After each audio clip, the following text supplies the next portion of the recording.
കർത്താവിന് മഹത്വം ഉണ്ടാകട്ടെ. ബരാക്ക ഇൻ്റർനാഷണൽ മിനിസ്ട്രീസ് ഒരുക്കുന്ന ദി വേർഡ് ഓഫ് ട്രൂത്ത് എന്ന വേദ പഠന പരമ്പരയിലേക്ക് ഏവരെയും സ്വാഗതം ചെയ്യുന്നു. കഴിഞ്ഞ നാളുകളിൽ ഈ ബൈബിൾ ക്ലാസ്സുകൾ ഏവരുടെയും ആത്മീക ജീവിതത്തിൽ അനുഗ്രഹമായിരുന്നുവെന്ന് എളിയവർ മനസ്സിലാക്കുന്നു. തുടർന്നും ഈ പ്രോഗ്രാമുകൾ നിങ്ങളുടെ ആത്മീക ജീവിതത്തിൽ നിത്യതയ്ക്കായി ഒരുങ്ങുന്നതിന് കാരണമായി തീരട്ടെ എന്ന് ഞങ്ങൾ പ്രത്യാശിക്കുന്നു, പ്രാർത്ഥിക്കുന്നു. ബരാക്ക ഇൻ്റർനാഷണൽ മിനിസ്ട്രീസ് കഴിഞ്ഞ നാളുകളിൽ സുവിശേഷീകരണത്തോടുള്ള ബന്ധത്തിൽ വിവിധ നിലകളിൽ പ്രവർത്തിക്കുന്നു. അതിനോടനുബന്ധിച്ച് ദി വേർഡ് ഓഫ് ട്രൂത്ത് എന്ന ഒരു ഉപദേശ പഠന പത്രിക ഞങ്ങൾ പ്രസിദ്ധീകരിച്ചിരിക്കുന്നു. ഇതിൻ്റെ സൗജന്യ വരിക്കാരായി തീരുവാൻ ആഗ്രഹിക്കുന്നവർ ഈ പ്രോഗ്രാമിൽ കാണുന്ന നമ്പറുകളിൽ ഞങ്ങളെ ബന്ധപ്പെടുവാൻ ഞങ്ങൾ ആവശ്യപ്പെടുന്നു. തുടർന്ന് പ്രാർത്ഥനയോടെ ഈ ക്ലാസ്സുകൾ നമുക്ക് ശ്രദ്ധിക്കാം. കർത്താവ് ഏവരെയും അനുഗ്രഹിക്കട്ടെ. കർത്താവിൻ്റെ അതിപരിശുദ്ധമായ തിരുനാമം ഇന്നുമെന്നും എന്നേക്കും വാഴ്ത്തപ്പെടുമാറാകട്ടെ. ഞങ്ങളെ ശ്രദ്ധിക്കുന്ന ബഹുമാന്യരും പ്രിയരുമായ എല്ലാ സഹോദരങ്ങൾക്കും യേശുക്രിസ്തുവിൻ്റെ അതിപരിശുദ്ധ തിരുനാമത്തിൽ ഹൃദയപൂർവ്വമായ വന്ദനങ്ങൾ അറിയിക്കുന്നു. നാം റോമാലേഖനത്തെ അടിസ്ഥാനമാക്കി തുടർച്ചയായി ചിന്തിച്ചു വരികയാണല്ലോ. അതിൻ്റെ 11-ാമത്തെ അധ്യായത്തിൻ്റെ ഒടുവിലത്തെ ഭാഗത്തേക്ക് നമ്മൾ എത്തിയിരിക്കുന്നു. 11 അധ്യായങ്ങളിൽ ദൈവത്തിൻ്റെ രക്ഷാ പദ്ധതിയുടെ ശ്രേഷ്ഠതയെ വിശകലന വ്യാഖ്യാനത്തിലൂടെ വ്യക്തമാക്കിയ ശേഷം ആ വല്ലഭത്വത്തിൻ്റെ തിരുമുമ്പിൽ നെടുമ്പാട് വീണ് ദൈവത്തെ പുകഴ്ത്ത് മഹത്വപ്പെടുത്തുന്ന അപ്പസ്തോലനെയാണ് നമ്മളതിൻ്റെ ഒടുവിലത്തെ ഭാഗത്തെ കാണുന്നത്. ആ ഭാഗമാണല്ലോ നമ്മൾ ചിന്തിച്ചു വന്നിരുന്നത്. പ്രിയപ്പെട്ടവരെ, ദൈവത്തിന് മന്ത്രിയായിരുന്നവനാര്? ദൈവത്തിൻ്റെ മനസ്സാരാഞ്ഞറിഞ്ഞവനാര്? സകലവും അവനിൽ നിന്ന് അവനാൽ അവങ്കലേക്ക്. ഇതാണ് പൗലോസ് ഇവിടെ പറയുന്നത്. ശ്രദ്ധിച്ചേ, അതിൻ്റെ 35-ാമത്തെ വാക്യം. അവന് വല്ലത് മുമ്പേ കൊടുത്തിട്ട് പ്രതിഫലം വാങ്ങുന്നവൻ ആർ? സകലവും അവനിൽ നിന്നും അവനാലും അവങ്കിലേക്കുമാകുന്നുവല്ലോ. അവന് എന്നേക്കും മഹത്വം. ആമേൻ. പ്രിയമുള്ളവരെ, ഇതൊന്നും വിവരിക്കാനായി ഒരായുസ് മതിയാവുന്നതല്ല. ശ്രദ്ധിച്ചാട്ടെ, സ്തോത്രം. ദൈവത്തിന് മന്ത്രിയായിരുന്നവനാരും. നമ്മൾ ദൈവത്തെ അങ്ങോട്ടൊന്നും പഠിപ്പിക്കണ്ട. നമ്മൾ ചില ആളുകളൊക്കെ അവരവരുടെ പദ്ധതികൾ രൂപപ്പെടുത്തിയിട്ട് ദൈവം അത് അംഗീകരിക്കണമെന്ന് പറയും. ദൈവമേ, നിനക്കറിയാമല്ലോ എനിക്കിത് അത്യാവശ്യമാണെന്നുള്ളത് നിനക്കറിയാമല്ലോ, അതുകൊണ്ട് നീ എനിക്കത് ചെയ്തു തരണം. ഇങ്ങനെയൊക്കെ പറയുന്ന ആളുകളെ ഞാൻ കേട്ടിട്ടുണ്ട്. അവരൊക്കെ ചില വാക്യങ്ങളൊക്കെ എടുക്കാറുണ്ട്. അവരെടുക്കുന്നൊരു വാക്യം, ദൈവത്തെ ഓർമ്മിപ്പിക്കുന്നവരെ നിങ്ങൾ മൗനമായിരിക്കരുതെന്നൊരു വാക്യമുണ്ട്. ശരിയാ, ദൈവത്തെ ഓർപ്പിക്കണം. ദൈവത്തെ ഓർപ്പിക്കണം എന്നൊക്കെ പറയുമ്പോൾ ദൈവത്തിന് മറവിയുണ്ടായിട്ടാണോ? അങ്ങനല്ല, മറവിയുണ്ടായിട്ടല്ല. നമ്മൾ ഉത്തരവാദിത്വമുള്ളവരായിരിക്കണം ദൈവം നമ്മെക്കുറിച്ച് ആഗ്രഹിക്കുക. അതുകൊണ്ട് തന്നെയാണ് പ്രാർത്ഥിക്കേണ്ടത് പോലും.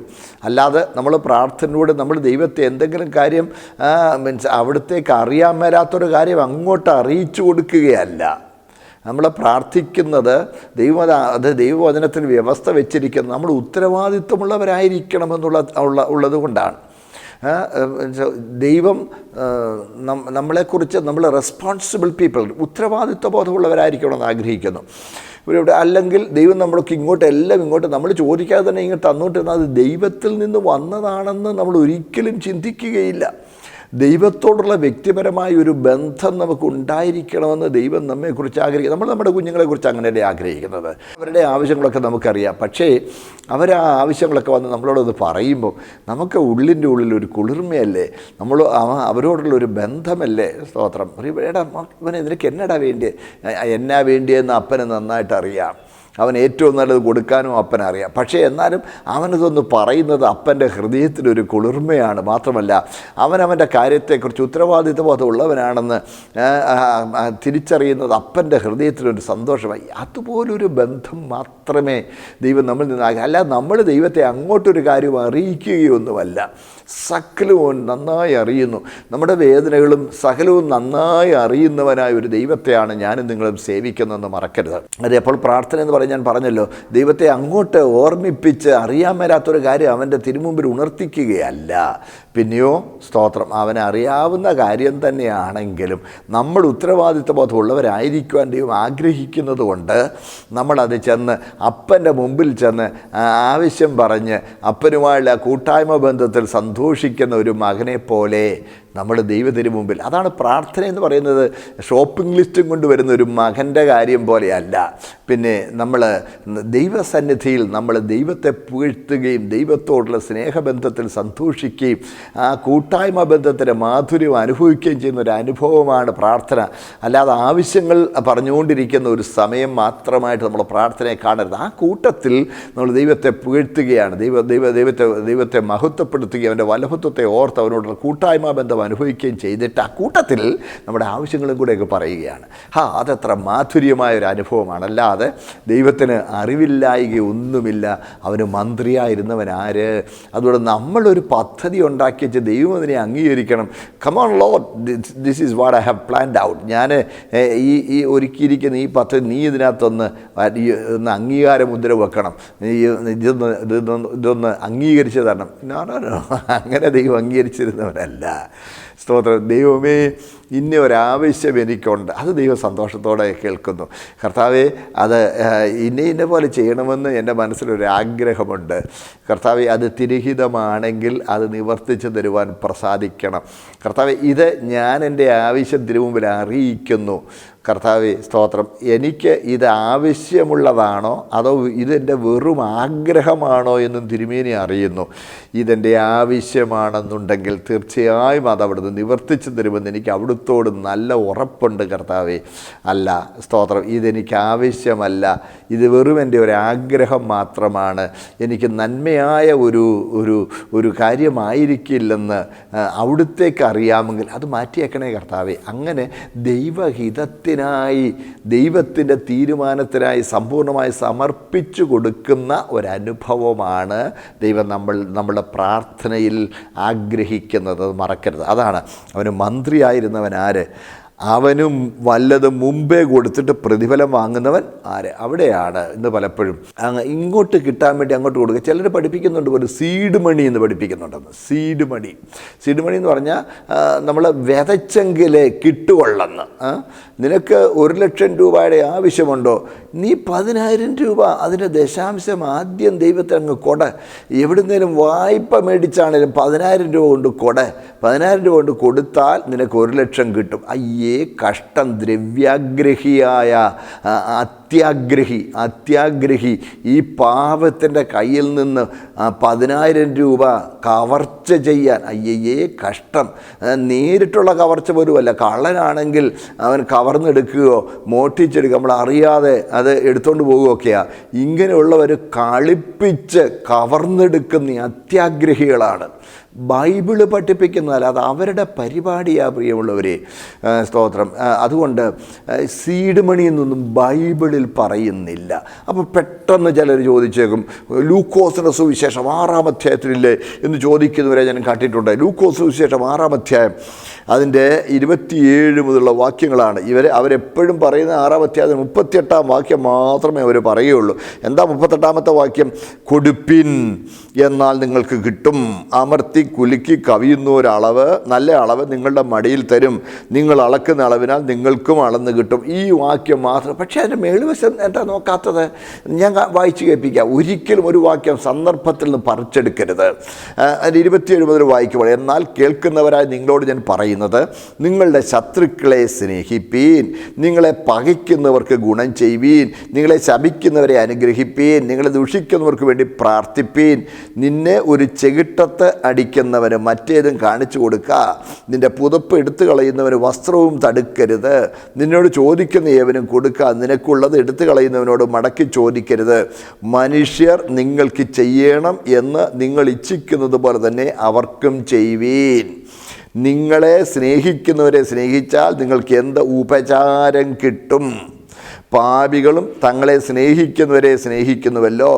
നിങ്ങൾക്ക് നന്മ ചെയ്യുന്നവർക്ക് നന്മ ചെയ്താൽ നിങ്ങൾക്ക് എന്ത് ഉപചാരം കിട്ടും? പാപികളും അങ്ങനെ തന്നെ ചെയ്യുന്നുവല്ലോ. മടക്കി വാങ്ങിക്കൊള്ളാം എന്ന് നിങ്ങൾ ആശിക്കുന്നവർക്ക് കടം കൊടുത്താൽ നിങ്ങൾക്ക് എന്ത് കിട്ടും? കേട്ടോണേ, പാപികളും കുറയാതെ മടക്കി വാങ്ങേണ്ടതിന് പാപികൾക്ക് കടം കൊടുക്കുന്നുവല്ലോ. അയ്യേ, ഇതുപോലെ തന്നെ നിങ്ങൾ ദൈവത്തിന് കടം കൊടുക്കുന്നുവല്ലോ. നിങ്ങളോ ശത്രുക്കളെ സ്നേഹിപ്പീൻ, അവർക്ക് നന്മ ചെയ്യുവീൻ, ഒന്നും പകരം ഇച്ഛിക്കാതെ കടം കൊടുപ്പീൻ. എന്നാൽ നിങ്ങളുടെ പ്രതിഫലം വളരെയാകും, നിങ്ങൾ അത്യുന്നതൻ്റെ മക്കളാകും. അവൻ നന്ദി കെട്ടവരോടും ദുഷ്ടന്മാരോടും ദയാലുവല്ലോ. അങ്ങനെ നിങ്ങളുടെ പിതാവ് മനസ്സലിവുള്ളവനാകുന്നത് പോലെ നിങ്ങളും മനസ്സലിവുള്ളവർ ആകുവീൻ. വിധിക്കരുത്, എന്നാൽ നിങ്ങളെയും വിധിക്കയില്ല. ശിക്ഷയ്ക്ക് വിധിക്കരുത്, എന്നാൽ നിങ്ങൾക്കും ശിക്ഷാവിധി ഉണ്ടാകുകയില്ല. വിടുവിൻ, എന്നാൽ നിങ്ങളെയും വിടുവിക്കും. കണ്ടോ സ്തോത്രം. കൊടുപ്പീൻ, എന്നാൽ നിങ്ങൾക്ക് കിട്ടും.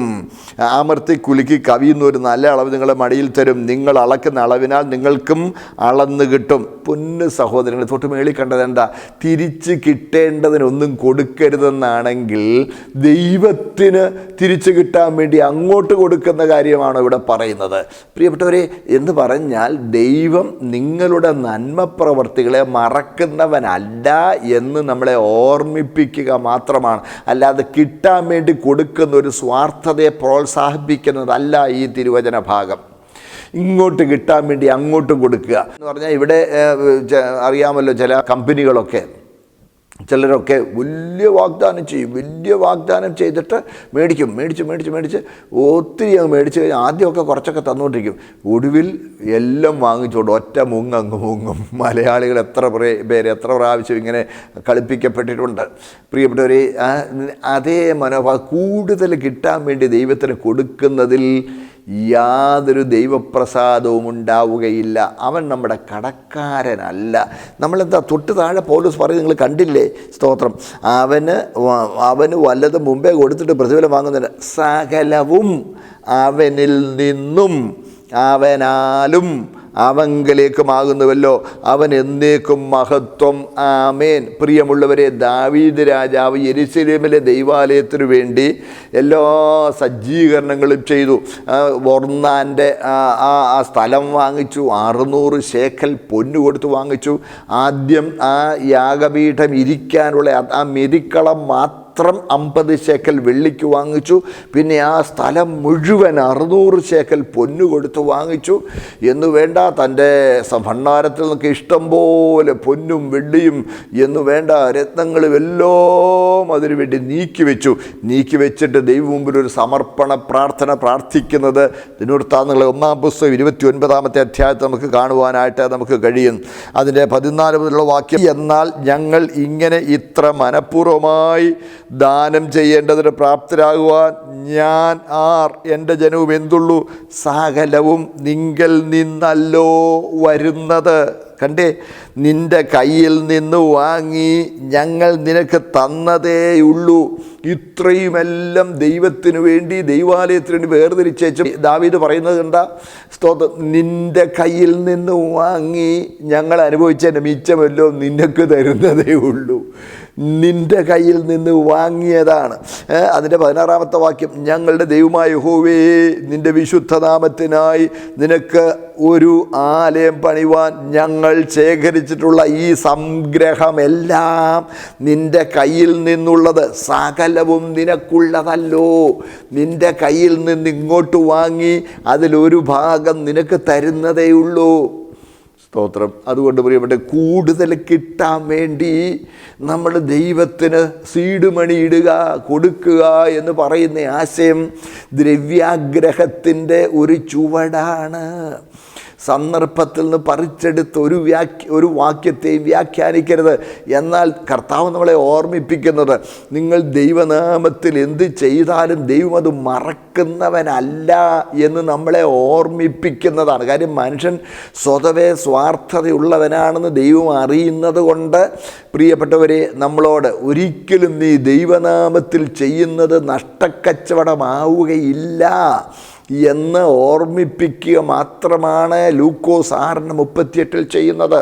അല്ലാതെ കിട്ടാൻ വേണ്ടി കൊടുക്കാനുള്ള ഒരു പ്രേരണയായിട്ട്, ഒരു വഞ്ചനയായിട്ട് നിങ്ങളതിനെ കാണരുത്. അതിൻ്റെ മുകളിലത്തെ ഭാഗം മുഴുവൻ നിങ്ങൾ വായിക്കണം. പാപികളും ഏറിയ മടങ്ങ് പലിശയോടുകൂടെ തിരിച്ചു വാങ്ങേണ്ടതിന് പാപികൾക്ക് കടം കൊടുക്കുന്നത് പോലെ ഭക്തൻ ദൈവത്തിന് കടം കൊടുക്കുന്നെന്നോ അത് ദൈവത്തിൻ്റെതല്ലേ? ഭക്തനെ ദൈവത്തിൻ്റെ വകയല്ലേ? സകലവും നിന്നിൽ നിന്നുള്ളത്, നിൻ്റെ കയ്യിൽ നിന്ന് വാങ്ങി നിൻ്റെ മഹത്വത്തിനായി എന്തെങ്കിലും ചെയ്യുന്നെങ്കിൽ അത് ഞങ്ങളുടെ പദവിയാണ്, അത് ഞങ്ങൾക്ക് തിരുമേനി തന്നിരിക്കുന്ന ഒരു ഔദാര്യമാണ്. അങ്ങനെ മാത്രമേ കാണാം. ഒരിക്കലും ദ്രവ്യാഗ്രഹത്തിൻ്റെ വഞ്ചനയിൽ കുടുങ്ങരുത്. ദ്രവ്യാഗ്രഹം സകലവിധ ദോഷത്തിനും മൂലകാരണമാണ്. എനിക്കറിയാം. ഞാൻ ഇത് നിങ്ങളോട് പറയുമ്പോൾ ഇതിന് തൊട്ട് മുമ്പും ഇതിന് തൊട്ട് പിമ്പും ഈ ടി വിയിൽ, ഈ ചാനലിൽ നിങ്ങൾ കണ്ടുകൊണ്ടിരിക്കുന്ന കാര്യങ്ങളിൽ പോലും പ്രസംഗിച്ചേച്ച് അക്കൗണ്ട് നമ്പർ തന്നേച്ച് തരിക എന്ന് പറയുന്ന കാര്യമായിരിക്കും നിങ്ങൾ കാണുന്നത്. നിങ്ങൾ കൊടുത്തോ, എനിക്കതിന് ഒരു എതിരുമില്ല. പക്ഷേ കൂടുതൽ കിട്ടാൻ വേണ്ടി കൊടുക്കാൻ നിങ്ങളെ പ്രേരിപ്പിക്കുന്നെങ്കിൽ അത് വഞ്ചനയാണ്. കൂടുതൽ കിട്ടുമെന്ന് പ്രലോഭിപ്പിച്ച് മനുഷ്യരെ കൊടുക്കാൻ പ്രേരിപ്പിക്കുന്നത് ബൈബിളിൻ്റെ അടിസ്ഥാനത്തിലുള്ളതല്ല. മറന്നു പോകരുത്.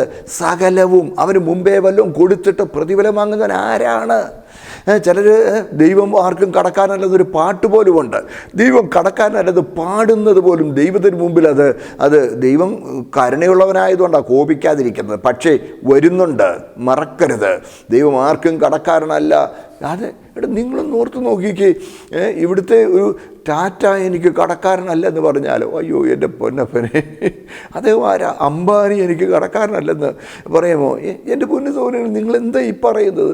ദൈവത്തെ ഒരു കടക്കാരൻ്റെ ഭാവത്തിൽ അവതരിപ്പിക്കാൻ പോലും നിങ്ങൾ ധൈര്യം കാണിക്കരുത്. അത് ധാർഷ്ട്യമാണ്. അത് ദൈവത്തെ ബഹുമാനിക്കാതിരിക്കുന്നതാണ്. അങ്ങനെ പറയരുത്. പ്രിയപ്പെട്ട, ബൈബിളിൽ എങ്ങുമില്ല ദൈവമാർക്കും കടക്കാരനല്ലത്. ചിലരൊക്കെ വലിയ ബോർഡ് എഴുതി വെക്കാറുണ്ട് ദൈവമാർക്കും കടക്കാരനല്ലെന്ന്. ബൈബിളിൽ അങ്ങനെ ഉണ്ടെന്നാണ് പലരുടെയും ചെയ്തത്. എന്നോട് ഒരിക്കൽ ഒരാളത് തർക്കിച്ചു. ബൈബിളിലുണ്ടെന്നേ, ദൈവം ഞാൻ ആർക്കും കടക്കാരനല്ലെന്ന് ബൈബിളുണ്ട്. എൻ്റെ സൗകര്യങ്ങളെ ബൈബിളിൽ അങ്ങനെയില്ല. ദൈവം ആർക്കും കടക്കാരനല്ലെന്നില്ല.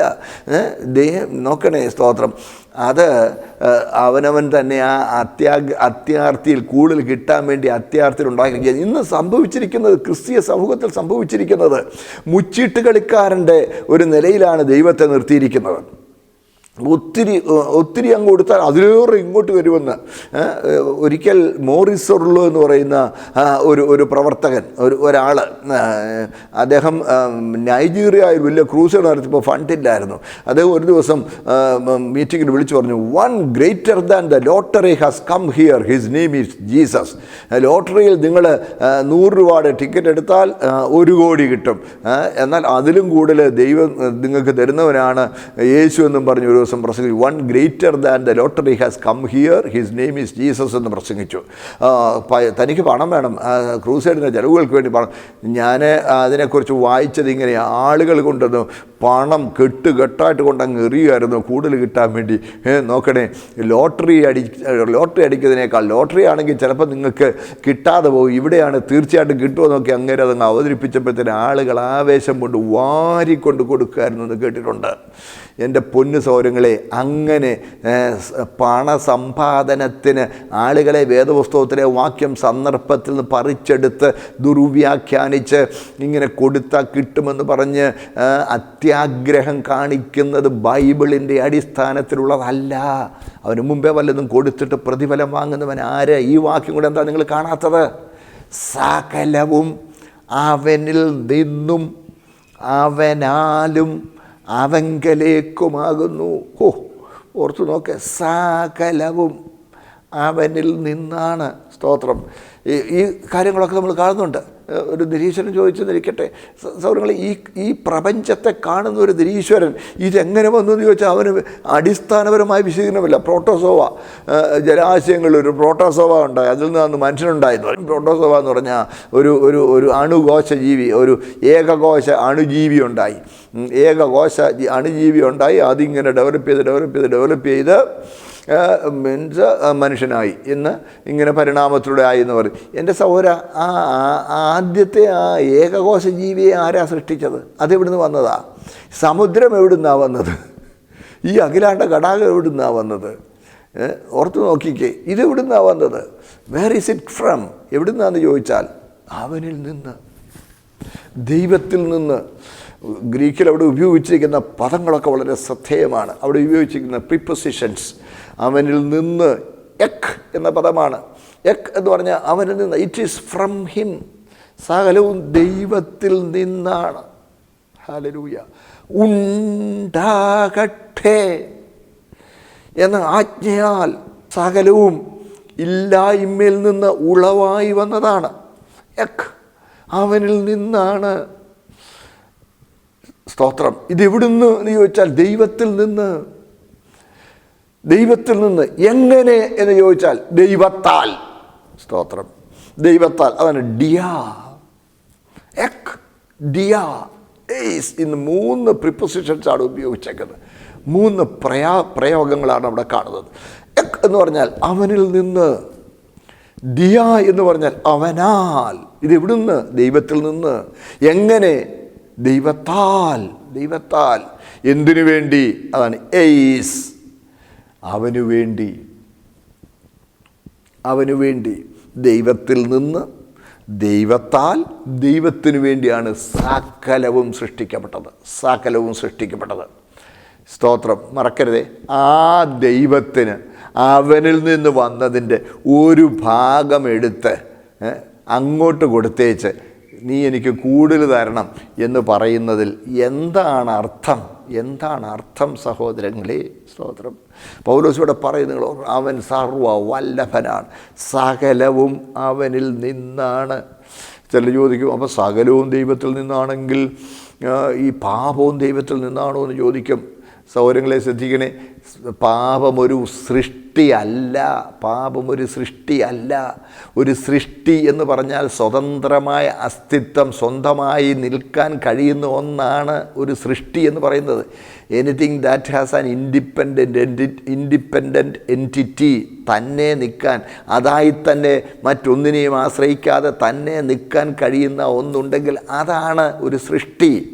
പാപം ഒരു സൃഷ്ടിയല്ല. പാപം എന്ന് പറയുന്നത് ദൈവത്തിൻ്റെ സൃഷ്ടിയുടെ അധപ്പതിച്ച അവസ്ഥയാണ്. അധപ്പതിച്ച അവസ്ഥയാണ് പാപം. മനുഷ്യൻ പാപി എന്ന് പറയുമ്പോൾ അവൻ പാപം ചെയ്തിട്ടുണ്ടെന്ന് മാത്രമല്ല, അവനിൽ നിന്ന് ആ പാപം എന്ന് പറയുന്നത് പറിച്ച് മാറ്റിക്കളയാമെന്നല്ല, അവൻ്റെ അവസ്ഥയാണ്. ദൈവം അവനെ നേരുള്ളവനായി സൃഷ്ടിച്ചു. അവൻ പല സൂത്രങ്ങളെ കണ്ടുപിടിച്ചു. പിശാചിനെ വഞ്ചനയിൽ കുടുങ്ങി അവൻ അധപ്പതിച്ചു. മനുഷ്യൻ്റെ അധപ്പതിച്ച, ദുഷിച്ച അവസ്ഥയ്ക്ക് പറയുന്ന വാക്കാണ് പാപം. ഒരു വസ്തു കേടായി എന്ന് പറയുമ്പോൾ ആ വസ്തുവിൽ നിന്ന് ആ കേടിനെ മാറ്റാൻ കഴിയത്തില്ല. ആ വസ്തു റിപ്പയർ ചെയ്യുമ്പോൾ കേട് മാറിപ്പോകുകയാണ്, കേട് അല്ലാതെയാകുകയാണ്. അല്ലാതെ കേടായ ഭാഗം പോലും എടുക്കാനേ ഒക്കത്തുള്ളൂ, കേട് തന്നെ മാറ്റാൻ ഒക്കില്ല. കേടെന്ന് പറയുന്നത് ആ വസ്തുവിൻ്റെ മീൻസ് അധപ്പതിച്ച അല്ലെ അഴുക്കായിപ്പോയ, ഉപയോഗശൂന്യമായി പോയ അവസ്ഥയാണ് അത് കേടായി എന്ന് പറയുന്നത്. ഇതുപോലെയാണ് മനുഷ്യൻ പാപിയാന്ന് പറഞ്ഞാൽ മനുഷ്യൻ അധപ്പതിച്ചു, അവൻ്റെ അവസ്ഥയിൽ ദുഷിച്ചുപോയി എന്ന അർത്ഥം. അതൊരു സൃഷ്ടിയല്ല, അതിനൊരു സ്വതന്ത്രമായ നിലനിൽപ്പുമില്ല, അതിന് സ്വന്തമായ ഒരു അസ്തിത്വമില്ല. അത് ദൈവത്തിൻ്റെ സൃഷ്ടിയല്ല. പിന്നെയോ ദൈവം സൃഷ്ടിച്ച നീതിമാനായ, നിഷ്കളങ്കനായി, ജ്ഞാനസമ്പൂർണനായി സൃഷ്ടിച്ച ലൂസിഫർ, ആ ലൂസിഫറിൽ അകത്തുണ്ടായ നിഗളം, അവന് ദൈവത്തെക്കാൾ ഉന്നതനാകാൻ അവൻ ആഗ്രഹിച്ചു. അവൻ്റെ ജ്ഞാനത്തെ വഷളാക്കി. നമ്മൾ വായിക്കുന്നുണ്ട്, അവൻ സ്വയം വഷളായി. അതുകൊണ്ടാണ് പാപം എവിടെ കണ്ടാലും അത് അവൻ്റേതാണെന്ന് പിശാച് അവകാശപ്പെടും.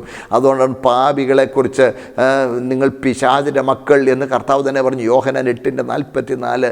ആ സ്വഭാവം. അതുകൊണ്ട് നമുക്ക് വേണ്ടത് അകത്ത് മാറ്റമാവേണ്ടത്, അല്ലാതെ അത് കർമ്മം കൊണ്ട് നടക്കില്ല സഹോദരങ്ങളെ. അത് ദൈവത്തോടുള്ള വ്യക്തിബന്ധത്തിലേക്ക് നമ്മൾ വരുന്നത് കൊണ്ട് മാത്രമേ നമുക്ക് ആ മാറ്റം വരികയുള്ളൂ. സകലവും അവനിൽ നിന്നാണ്.